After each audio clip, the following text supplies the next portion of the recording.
right, well, you heard that song. Over the past year, it has been impossible to escape it. It's Kendrick Lamar's Not Like Us, and it's been at the center of an ongoing and very public feud between Kendrick Lamar and Drake. But from diss tracks to lawsuits, things are really heating up, with Drake now suing Universal Music Group for defamation. So here to break down the legal drama is our friend and legal expert, Lily Coodin. Welcome back. Welcome back, Lily. Lily, may we start with the basics, like 101? So why is Drake suing Universal? And what is he sort of alleging that happened? So this all goes back to the dueling diss tracks that Drake and Kendrick Lamar have been dropping over the course of months. And they were going back and forth.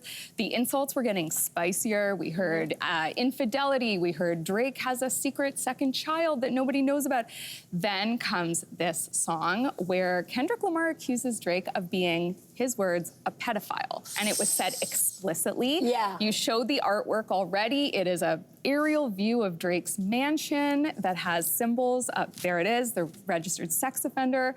So Drake did not fire back with another song. Instead, he decided to sue his label. It's also Kendrick Lamar's label, Universal. And he is alleging defamation. He says that his reputation has been harmed. They knew that these statements were not accurate, and yet they released the track anyway, and he has suffered real damages as a result. Isn't he citing, though, part of the reason is the reach, the reach of the song, Not Like Us? What is the reach like? This is one of the biggest songs of all time. Honestly, it debuted at #1 on the Billboard Hot 100 list. It also has been streamed over 1 billion times. So think about that number. Of course, Kendrick Lamar just won 5 Grammys. He did show up in the Canadian tuxedo, denim on denim, which a lot of people think was a direct hit at Drake. And he will be performing at the Super Bowl halftime show, which is supposed to be viewed by 100 million people. So if you know anyone who hasn't heard this song, that's probably not going to be the case by Sunday. Okay, so we hear the word defamation a lot. So what exactly is defamation, and how are we hearing Universal respond so far? So defamation is when someone makes a false statement about another person that harms that person's reputation. So Drake is saying Universal knew that this statement about him being a sexual predator was false, but they decided to release the song anyway. He says that they chose profit over protecting him. Universal has a very different view. They say Drake was a willing participant in this battle of dueling diss tracks.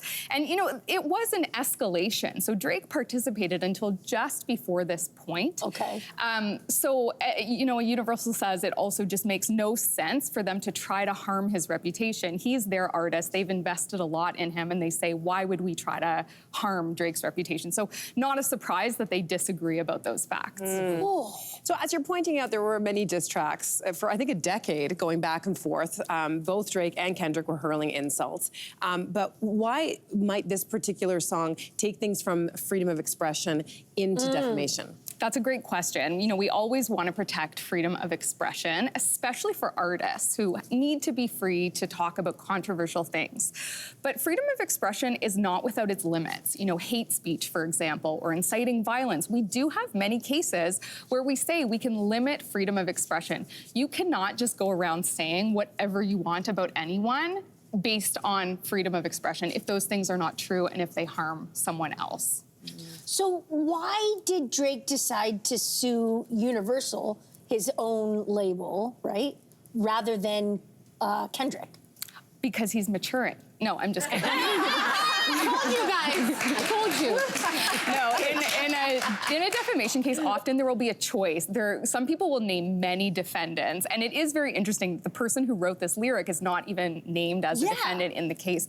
I think Drake was being strategic. He doesn't want to be seen as censoring artists. Right. It's also not all that rap to answer a diss track by calling your room full of lawyers in suits and asking them to write something mean and file it in court.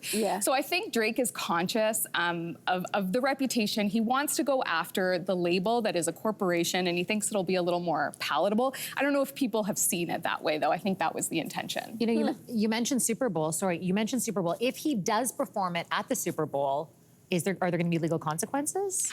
I think his label and possibly the sponsors may be saying like, hey, Kendrick Lamar, maybe focus on some of the other tracks. Yeah. On the other hand, more controversy means more viewership, and that's great for them. If I were Drake, I would be watching, and if the song gets performed, which I suspect it will, I would be adding that to my list of damages. You know, 100 million extra people, everyone on the planet. Reputational damage is really, really tough because the broader rumor is spread, the more difficult it is to contain it. You know, even if he is found to be completely in the right by a court, there are always going to be people who remember this and who have it as an asterisk next to his name. So that's the challenging part. Wow. Ooh, it's messy. So how do you see all of this playing out ultimately? Well, it's possible that they'll settle out of court. If Universal wants to maintain a relationship with Drake, I imagine they will be having some discussions behind closed doors about how to end this. If it goes to court, though, a judge is actually going to have to decide where the balance is in this particular case between freedom of expression and Drake's right to protect his reputation. Wow.